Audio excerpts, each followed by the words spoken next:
Hello there, I'm Lloyd Evans. Welcome to the bunker. It's time for another voicemail. Today's voicemail is from an anonymous caller. Let's listen to what they have to say. Hi Lloyd. I just wanted to start by first of all saying thank you for the work that you've already put into your channel.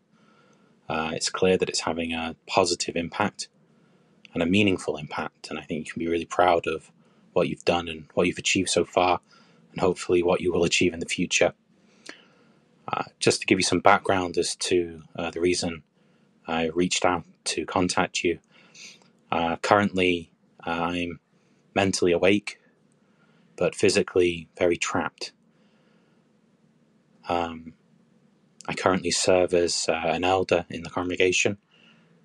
I've served in other positions within the organisation as well, taken on certain responsibilities here in the territory I'm serving in. And this was all when I sincerely thought that this was the truth. I've woken up, I've realised how wrong Jehovah's Witnesses are. Even if the vast majority of witnesses are well-intentioned, that doesn't mean that we're right. And not only are we not right, what we teach is harmful, and it has a direct detrimental impact on so many. So for me, I intend to leave, and I want to leave, but it's not easy.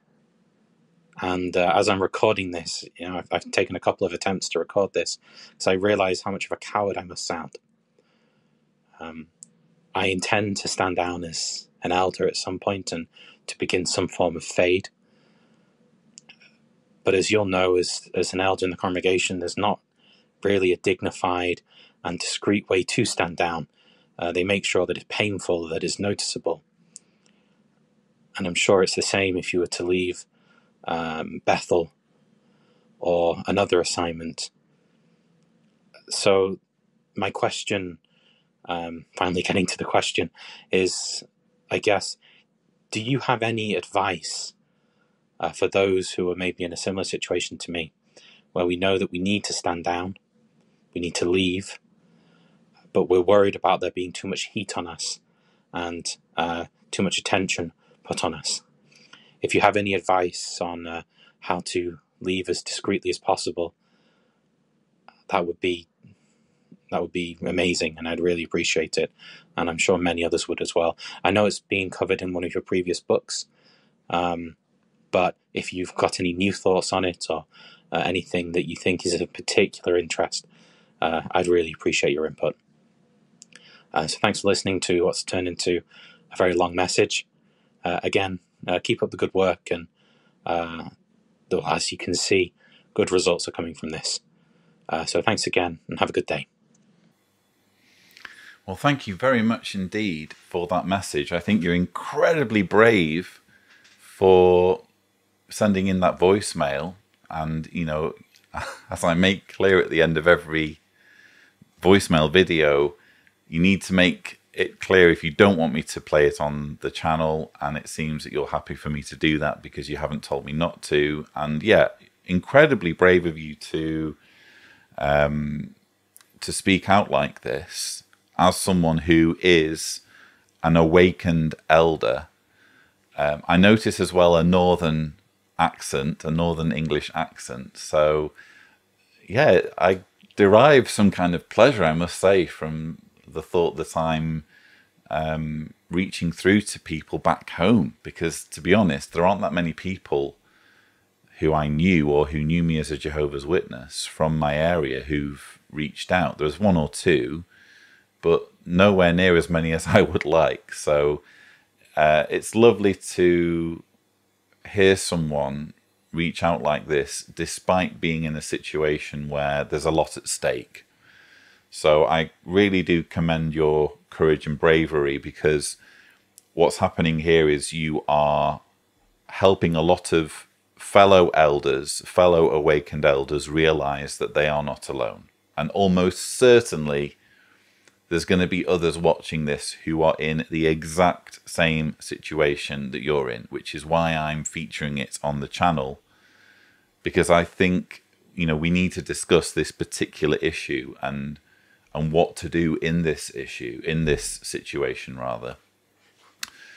It's a toughie, and as you say, the game is rigged against you because, if you read the Shepherd book, they do make it difficult for you to stand down gracefully.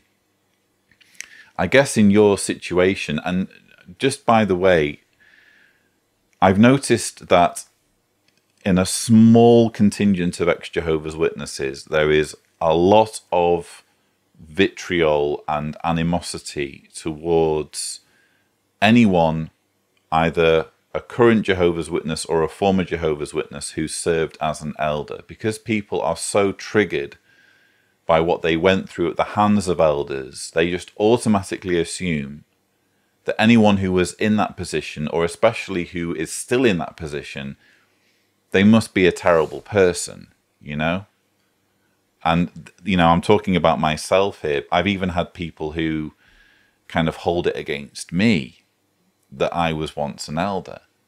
And I think what people don't realize is that when you are a man growing up in this patriarchal organization, when you're a man growing up in this organization, there is immense pressure to, quote unquote, reach out, to the point where if you have skills, if you are a good communicator, if you are good with people and you're not reaching out, it's almost like, what's wrong with him?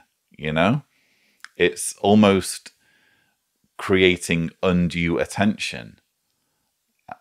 So I recognize that there is enormous pressure, and I don't think you are a coward for your trepidation, for being anxious about how to do this and perhaps delaying doing it until the situation is optimal.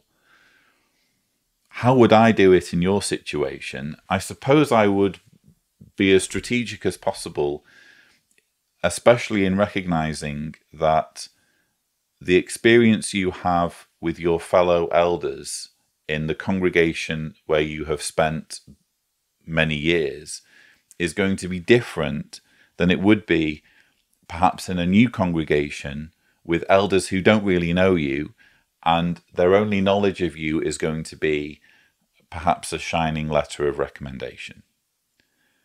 So I think in your current congregation, if you were to start making moves towards the exits, if you were to stand down, I think that your elder body could potentially take it more personally, because it's inevitable, isn't it? Subconsciously they're going to be thinking, why is being an elder in this congregation not good enough for him? Is he saying I'm somehow foolish to be doing this? They're bound to take it personally, and they're bound to kind of resent the fact that you are snubbing something that they take very seriously and invest a lot of time and emotion in. And if they've spent many years with you, perhaps they're good friends with you, it's definitely going to be more difficult than if you engineered a move to a new congregation where you weren't as well known and there wasn't as much familiarity. And it's just a case of, this guy who's just joined, this elder, he doesn't want to be an elder anymore. Oh, okay, fair enough. I can just imagine it being a different situation. Now, that being said, not all congregations are the same. And if you do decide to fade by moving to a new congregation, I would first of all, in your situation, test the water and really do my homework to make sure I'm not moving into a worse congregation than the one I'm moving from. Because there are kind of, you could say, more liberal congregations and more dogmatic, by the book congregations. If you're doing work on a circuit level, if you're doing work beyond your congregation, perhaps you already have a feel for which congregations in your area might be preferable. And obviously you would need a good excuse for moving to a new congregation. Maybe you could, I don't know, it depends how serious you are about this, but maybe to make it as believable as possible, you could, I don't know, sell your home and buy a home in the territory or whatever. I don't know. You'll have to think about all that. But all I know is in your situation, I think there's a lot to be said for literally shaking things up in terms of which congregation you're in. So that would be my main and perhaps only advice, to be honest. There isn't really much more you can do. Obviously, in my book, which you allude to, I mentioned that you shouldn't fall for it when elders say, oh, we're just going to come and visit you. We just want to make sure everything's okay. And perhaps it's an elder who you've known for years, and you consider them a family friend. I make it very clear in the book, and you know this because you're an elder. You know, elders have only one loyalty, and that's to the organization. No matter how much you feel as though they have your back, they will make your life miserable if you involve them. And the same to a degree is true if you involve, you know, friends or family in expressing your doubts.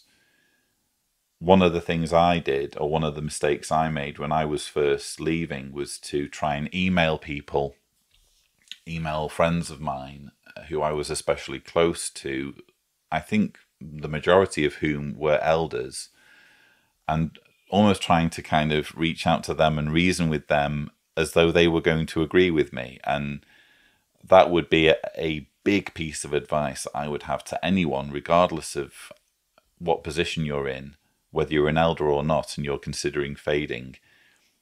Keep it on the down low. Don't go cluing everyone in to the fact that you have doubts. Keep it very personal. Keep your cards as close to your chest as possible. You need total radio silence as far as your doubts are concerned if you are going to execute a good fade. And your fade as well needs to be preferably staggered. So the first 6 months in your new congregation, you might go to every other meeting. The following 6 months, maybe one meeting per month, or however you want to do it. Try and do it so that it's not a case of one day you're there and the next day you're not. Although, again, if you're in a new congregation and the elders don't know you that well, it will be less noticeable. So, yeah, it's complicated. And as an elder, you understand all the rules. Most of what I'm saying isn't a surprise to you. Probably all of what I'm saying isn't a surprise. I think more than anything, you just need solidarity, don't you? You just need to know that you're not alone, and you definitely are not alone, let me tell you. There are many, I'm sure, again, listening to this message, listening to your message, thinking, that's me now. And isn't it ironic if you think about it, because the organisation is always touting its numbers, touting its publisher figures and what have you as evidence of, you know, the worldwide brotherhood, and, you know, look at our expansion, look at how many attended the memorial this year or whatever. They can't take any pride in their numbers, can they, when they are engineering situations like this one, where an elder is terrified of what's going to happen if they stand down. That's the sort of organisation we're dealing with. It's a captive organisation where people feel compelled to stay even when they've stopped believing. So how can we take their numbers seriously when they say, oh, we've got 8.5 million followers, 8.5 million publishers? Oh, do you really? And how many of them would leave like that if they had the freedom to, if they weren't literally being threatened with having their family turned against them? So, yeah, I think your voicemail is incredibly helpful, if only to shine a light on how controlling this organization is and how hopeless people feel when they're trapped inside.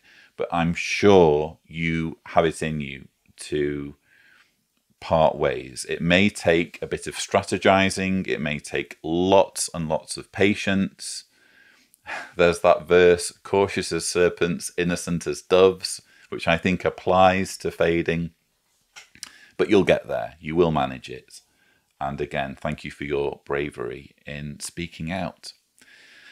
But that's about all we have time for. Don't forget that if you would like to leave a voicemail, the thing to do is go to speakpipe.com/Cedars, remembering to indicate clearly if you don't want to have your voicemail played or broadcast on my channel.